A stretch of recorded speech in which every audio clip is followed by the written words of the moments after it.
Hi, welcome back to the Duel Masters channel for SpongeBob 101. No, actually, it's out of SpongeBob. I don't know what SpongeBob 101, but Oh, okay. yeah, whatever it is. Now we are giving a... wait. What is the deck called? The deck is called Mozart. Okay, so now let's start talking about the main card of this deck. The main card is Mozart. Okay. Code King Mozart, the full name of the Duel Masters name. So his power is 17,000 base. Why would we have to build a deck this all over this guy? It's basically using this guy, it makes a total disadvantage to your opponent over the fact that you are making his dragons unable to attack and you wipe out his whole field. So the basis of this deck is mainly to get this big guy out. Like in the previous video, we showed you with Mr. Koala and how he used this. So now we are looking at Contarbali, the card that managed to make this guy came out.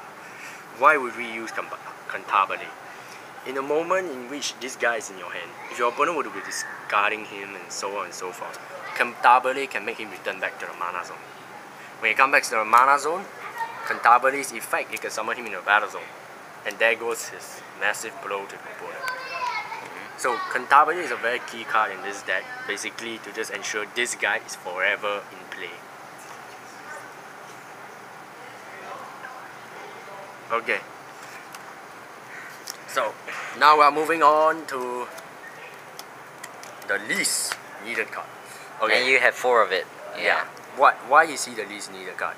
Basically, why we have 4 of it is to charge it as mana. Why as mana? Because you need a darkness to get this big guy out, as you can see. Well, at the same time, this guy isn't all bad. Why he's quite good is because in the combination of, in the fact that this guy doesn't come out, you have got these two as a combination. His effect gets to look at the top 3 cards of the deck, discard 2 and leave 1 at the top. The fact by doing that, you enable this guy's Gakingo charge effect to activate as well as this. So this is what you could do in order to remove field as a comeback from this, as a backup. Or either that, you can use it with Dragon, a nice looking guy.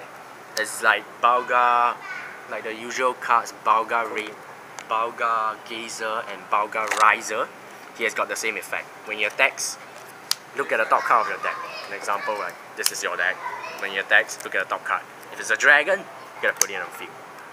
Best is when you use this guy's effect and Mozart comes around, leave it at the top and attack. Mozart! Everything dies. There's one the other way. So, let's move on to this guy. He's got the same Gakingo charge effect, so you can use with this.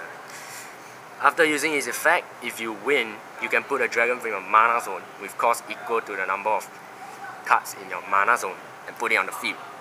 So example, as usual, Mozart. You could actually summon him from mana through just this guy attacking. So yeah, basically the deck is all around the big guy. So let's move around to the build up to you could summon him, which is all the mini 2 mana Fairy Life and Mendelsohn. Activating it, you get to look at the top 2 cards of the deck. If it's a dragon, put them in the mana zone. So by turn 2, you have 4 mana. And of course, Fairy Life. You get to add the top card of the deck to your mana zone. Mana is very needed in this deck, as basically you know the cost of each of this dragon on the overview. Thus, you need this new guy. Is in the latest set during the promotion. So his effect is when you summon him, you can put him in the mana zone. If you put him in the mana zone, you get to destroy off your opponent's 6,000 or less creature. So it's a double benefit. You put this guy in your mana to gain mana, and you destroy your opponent's unit, thus not allowing him to break most of your shields. Now, from the far view of this deck, you notice there's not much shield trigger. Well, you don't need to be worried about that, because this guy is a shield trigger himself, although he doesn't have the sign yet. But through his effect, as long as there's a dragon on your field, he gains shield trigger. And when you put him in the field, you get to use this guy to battle with one of your opponent's creatures. So basically, he's taking out a 6,000 power unit of your opponent or lower through having him as a shield trigger. Thus, he is kind of like a lifesaver, but not that effective one. The fact that he's 8 mana and he can't attack at all. Yeah. So now we're going to the 5 mana dragons. Why Shadow Sword? Okay, although there's no Nyx or any Prometheus Samurai in the deck list, mainly why we use him in this deck is for his summoning effect. With just 5 mana, you summon him and you untap all dragons in your mana zone. Same with Mozart. Explorer. Mozart Explorer. It's an interesting name. By untapping your mana, you get to have a refreshment. And when you have a refreshment, you can get this guy out as a combination, making the opponent stumbling. So, overall, this deck is just mainly for Mozart and Contarbali. Playout is pretty simple, from the mana to the back. Now this is the end. Say ya. Oh yeah, and by the way, okay, you can find the deck list for this deck in the description box below. Alright? So make sure to subscribe, like, favorite, comment, etc. And we'll see you next time here on the Duel Masters channel with more random Duel Masters stuff video, okay? Bye.